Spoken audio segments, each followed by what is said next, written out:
আমার নবীর দরবার বুখারী মুসলিম শরীফের মুত্তাফাক আলাইহি হাদিস দিচ্ছি, একদম একসাথে রওয়ায়াত করা, হাযা হাদিসুন সহিহ। গভীর খেয়াল। আমার নবীর দরবারে এক সাহাবী দৌড়ায় আসলেন, গরীব ছিলেন, একদম দিন এনে দিন খায় এরকম একজন সাহাবী আমার নবীর কাছে আসলেন, ইয়া রাসূলুল্লাহ, আমার মেয়েকে বিয়ে দিব, কিন্তু আর্থিকভাবে আমি সচ্ছল না, খুব গরীব, ইয়া রাসূলুল্লাহ কি করতে পারি, একটু যদি সহযোগিতা করতেন। এরকম এলাকার মধ্যে আছে কি নাই? অনেক মেয়েরা টাকা পয়সার জন্য বিয়ে দিতে পারছে না বাবা, এরকম আছে না? তাদেরকে সহযোগিতার দরকার আছে না? আল্লাহ কবুল করুক, আমিন বলেন। তো যখন এরকম বললেন আল্লাহর হাবিব বললেন, ঠিক আছে সমস্যা নাই, ডোন্ট ওয়ারি, প্রবলেম নেই, আমি যেদিকে নবী মুস্তাফা আছি টেনশনের কোনো দরকার নেই। যাও অমুক রাস্তা দিয়ে যাও, কয়েকটা বাড়ি পার হলে একটা আলিশান ঘর আছে, ওই ঘরের মালিককে গিয়ে বলবা আমি নবী মুস্তাফা পাঠিয়েছি, যা টাকা চাইবা তাই দিয়ে দিবে। সুবহানাল্লাহ বলেন না? যখন ওই গরীব সাহাবী তিনি যখন এভাবে পাড়ি দিয়ে ওই বাসায় পৌঁছালেন, দেখতেছেন ওই ঘরের মালিক তার খাদেমকে বকা দিচ্ছে, শাসন করছে, বলতেছে এই কপির মধ্যে তুমি এত তেল ইউজ কেন করেছো চেরাগের মধ্যে? চেরাগ কপি চিনেন না? আগের দিনে তেলের মাধ্যমে ইউজ করা হতো, ঠিক না? এখন তো আর এগুলো দেখা যায় না, এখন মোমবাতি আছে, লাইট আছে। তো চেরাগের মধ্যে তেল বেশি ঢালছে খাদেম, এজন্য ওই বাড়ির মালিক চিল্লাইতেছে, যার কাছে আল্লাহর নবী পাঠাইছে। সুবহানাল্লাহ। চিন্তা করতেছে কার কাছে আসলাম, তেলের জন্য যে বকা, উনি কি দিবে আমাকে দেখা, ঠিক না? উনি কি আমার সাথে দেখা দিবে, কি কথা বলবে, কি সহযোগিতা করবে? টেনশনে পড়ে গেল, কিছুক্ষণ পায়চারি করলো উঠানের মধ্যে। আর পরে দেখতেছে খাবার খেতে উনি বসছে, এখন আবার চিল্লাচ্ছে, চিৎকার দিচ্ছে, চেঁচামেচি করছে, এই খাদেম খাবারের মধ্যে এত লবণ দিছো কেন? কিছু লবণ বাঁচালে তো আগামীকালকে ইউজ করা যেত, ইচ্ছা মতো তেল চেরাগের মধ্যে ঢেলেছো, কিছু বাঁচালে তো আগামীকালকে ইউজ করা যেত, ব্যবহার করা যেত। তো ব্যক্তি চিন্তা করতেছে তেল আর নুনের লেগে যে ধমক, ওনার কাছে কি টাকা চাবো?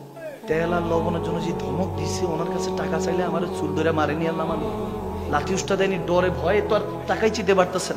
দৌড়ায় আসলো আমার নবীর কদমে, ইয়া রাসূলুল্লাহ কার কাছে পাঠাইছেন? বলে সব জানি, আবার যা। সুবহানাল্লাহ বলেন সুবহানাল্লাহ। কি বলবি সব জানি আবার যা? তুই তো এখনো বলছ নাই, যা। আল্লাহ নবীর হুকুম শুনে সে যখন আবার দৌড়ায় আসলো, এসে তখন দেখতেছে ওনার খানা পিনা শেষ, বারান্দার সামনে দাঁড়িয়েছে, ঘরের আঙিনার সামনে দাঁড়িয়ে আছে। সালাম দিলেন, আসসালামু আলাইকুম। উনি বলেন ওয়ালাইকুম সালাম, কি চাই? বলেন আমার নবী পাঠিয়েছিলেন আপনার কাছে, আপনার কাছে। বলার সাথে সাথে বলতেছে ভিতরে আসেন, ভিতরে আসেন, আপনি আমার মেহমান। সুবহানাল্লাহ। এখন নবীজি পাঠাইছে শুনে তো ভিতরে নিয়ে খাবার দাবার আপ্যায়ন করতেছে যে কিছু খান। বলে কিছু আরজি ছিল। বলে আরজি শুনবো, আগে খেয়ে নেন। সুবহানাল্লাহ। আগে এসছেন আপনি মেহমান, আমার নবী পাঠিয়েছে। তো যখন খাবার দাবার কিছু খেলো, বলতেছে হযরত আমার একটু এটা চাওয়া পাওয়া ছিল, আমার নবী পাঠিয়েছিলেন, আমার একটা মেয়ে আছে, কন্যা সন্তান, বিয়ের বয়স হয়েছে, বিয়ে দিব, টাকা পয়সার অভাব। বলো আচ্ছা কিছু সহযোগিতা দরকার?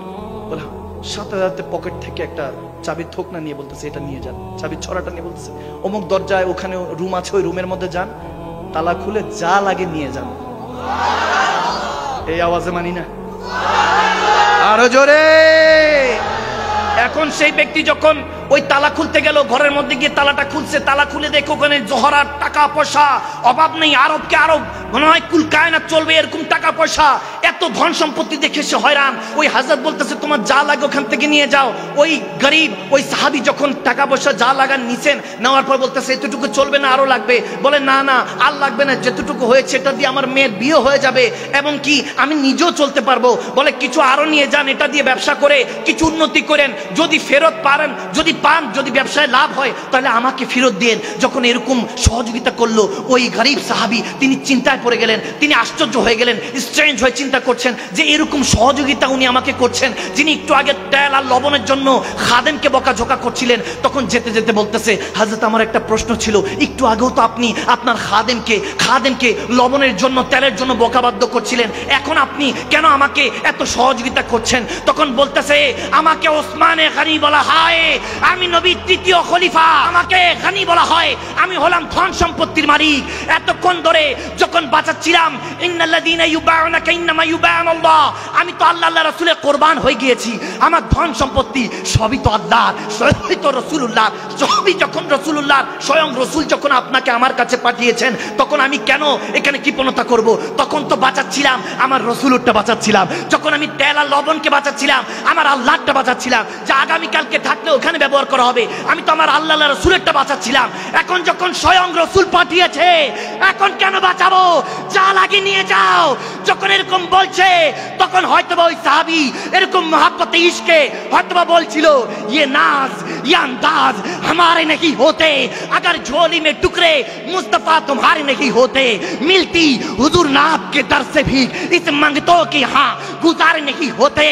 रब है युती, मुस्तफा है कासिम, रिज़्क उसका है, खिलाते ये है ठंडा ठंडा मीठा मीठा, पीते हम है और पिलाते ये है। सुभान अल्लाह।